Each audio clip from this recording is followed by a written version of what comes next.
ইনশাআল্লাহ দাবি তো আমিই করে গেলাম, আমাদের কাছে আর আপনাদের দাবি করা লাগবে না। আর যদি তাহলে আজকে এই দায়িত্বে দাঁড়িয়ে যেমন এই দাবি আমি উত্থাপন করেছি, তখনও আমি সেই দাবি উত্থাপন করেই যাব ইনশাআল্লাহ। আমি যদি মরে যাই আমাদের দল করবে ইনশাআল্লাহ। আমরা তো মরবই, আমরা তো চিরকাল বেঁচে থাকবো না, এটা অসম্ভব। যেতেই হবে এই দুনিয়া ছেড়ে আমাদের। আমরা বৈষম্যহীন একটা বাংলাদেশ চাই, সকল ক্ষেত্রে বৈষম্যহীন।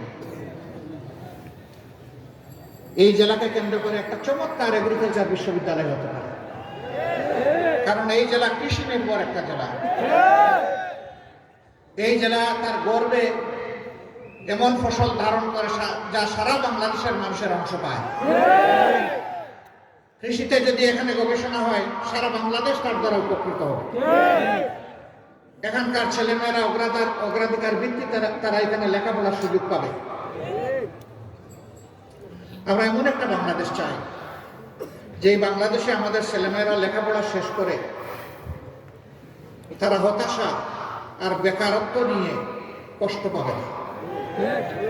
কয়েক টুকরা মূল্যহীন কাগজ হবে না তাদের শিক্ষার স্বীকৃতি, বরং শিক্ষাটা এমন হবে, শিক্ষা মানুষকে মানুষ হতে শিখাবে। শিক্ষাটা এমন হবে, বৈষয়িক জ্ঞানে তারা সমৃদ্ধ হবে। এই জন্য শিক্ষার পাঠ চুক্তি বের হওয়ার আগেই তার হাতে তার কাজ চলে যাবে ইনশাআল্লাহ। এইভাবে আমরা যুবক যুবতীদের হাতকে কর্মের হাতে, কর্মীর হাতে পরিণত করবো ইনশাআল্লাহ। আর সেই তরুণদের হাতেই আমরা বাংলাদেশটা তুলে দিতে চাই।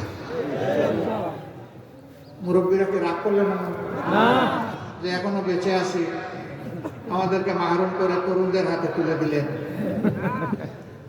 একবার এক এলাকার কৃতি সন্তানকে এলাকার জনগণ সম্বর্ধনা দিচ্ছে, দীর্ঘক্ষণ ধরে তার অনেক অ্যাপ্রিসিয়েশন, প্রেইজ হলো, প্রশংসা হলো। বাবা দেখলো, হায় রে, আমার নামটা একবারও তো কেউ নিল না। বক্তৃতা শেষে এখন প্রধান অতিথি তার হাতে ট্রফি দিবেন। এই লোকটা সামনে গিয়ে বলল, বিনয়ের সাথে অনুরোধ করি আমাকে এক লাইন কথা বলতে দেন। বলছে, আপনি কে? বলে যে ওই এক লাইনে আমি পরিচয় দিয়ে দেবো আমি কে। উনি দাঁড়িয়ে বললেন, সবাইকে ধন্যবাদ আমাকে সময় দেওয়ার জন্য। এতক্ষণ যে সন্তানের আপনারা প্রশংসা করেছেন, দেখতে হবে ছেলেটা কার। আল্লাহু আকবার। বুকের দনকে তিনি আবার বুকে কবুল করে নিলেন। বাপ সেই বাপই সার্থক বাপ, যেই বাপ তার ছেলের উন্নয়নে খুশি হয়, প্রশান্তি লাভ করে, গর্ব অনুভব করে, সেই সঠিক বাবা। তাহলে আমাদের তরুণদের হাতে যদি আমরা দেশটা তুলে দেই, তাহলে কি আমরা সেই বাবা হতে পারবো না? 2 নম্বর আরেকটা সান্ত্বনার জায়গা আছে।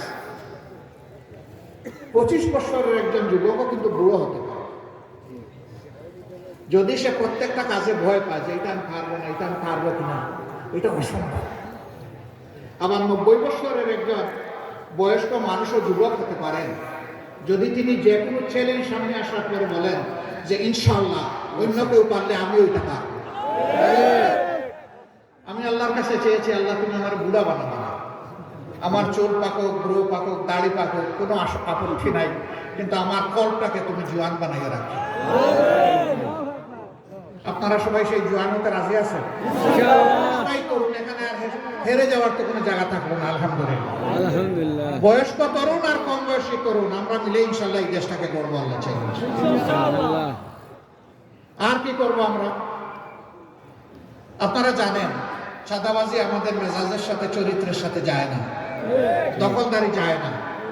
আল্লাহ তাআলা যদি এই দেশের দায়িত্ব আমাদেরকে দেন, এই 2 ঘৃণিত জিনিস আমরা বন্ধ করে দেবো ইনশাআল্লাহ। তবে হ্যাঁ, একজন নাগরিক, তিনি কৃষক, তিনি মুটে মাঝি মজুর, তিনি অফিসের একজন কর্মচারী কিংবা রাষ্ট্রের একজন কর্মকর্তা, যে পর্যায়ে তিনি হন, তিনি যাতে তার মর্যাদা অনুযায়ী সমাজে সম্মানের সাথে বসবাস করতে পারেন, অবশ্যই তার জন্য সেই ব্যবস্থা নিশ্চিত করতে হবে। এটা রাষ্ট্রের দায়িত্ব। একজন মানুষের কত লাগে? হাওয়া মাছেই নেই, এ পেটে কত কিছু ঢুকাতে হবে আমার। ঢুকাতে পারে না, যে বস্তা বস্তা টাকা ব্যাংকে রাখার সাহস করে না, কারণ ধরা পড়ে যাবে যে এই টাকা পেলাম কোথায়। বিদেশে চুরি করে কিছু পারে, আর কিছু নিজের কাছে গর্তের মধ্যে রেখে দেয়। কিন্তু যখন বিপদ আসে তখন সেই টাকা কখনো আগুন দেয়, আর কখন সমুদ্রে অথবা নদীতে নিয়ে ফেলে দেয়, কপালে জুটে না। অবশ্য এইরকম দুর্বৃত্ত যারা, তাদের চাইতে তাদের শ্বশুর বাড়ি সবসময় থাকে ধনী। শালীর নামে, শালার নামে, শাশুড়ির নামে, অমুকের নামে, শালার বউর নামে, তমুকের নামে, সবগুলোর নামে সম্পদ করে। এরপরে তার বিপদ যখন আসে বলে, দুলাভাই যে কায়দাই করুন না কেন, এখন কিন্তু সম্পদ আমাদের, এখন আর আপনার না। কাজে এই দুলাভাইয়ের কপালে ওই হারাম সম্পদ জুটে না। আমরা ওই হারাম সম্পদ নয়, বরঞ্চ হালাল সমৃদ্ধ সম্পদ দিয়ে দেশের মানুষ যাতে সম্মানের সাথে বসবাস করতে পারে, সেই রকম একটা সোসাইটি ইনশাল্লাহ আমরা দুনিয়ার বুকে উপহার দিতে চাই। বিচার, মানুষের দুনিয়ায় দুইটা শেষ ঠিকানা ধরে নেওয়া হয়। মৃত্যুর আগে অসুস্থ হলে হাসপাতাল, আর নির্যাতিত হলে আদালত। দুই জায়গায় মানুষ এখন শান্তি পায় না। আমি একজন চিকিৎসক হয়ে আমি লজ্জার সাথে বলছি, দুই জায়গায় শান্তি পায় না। কারণ আমরা মানবতা শিখাইনি তো। যারা শিক্ষিত হয়েছে তারা ধরে নিয়েছে তার বাবা আর তার কৃতিত্ব হচ্ছে তার এই শিক্ষা, বাবার অর্থ আর তার মেধা। সে ভুলে গিয়েছে আজকে এই মেধাবী, এই মেধার বিকাশ ঘটার পিছনে এই দেশের একজন ভিক্ষুক ভাই কিংবা বোনের অবদান।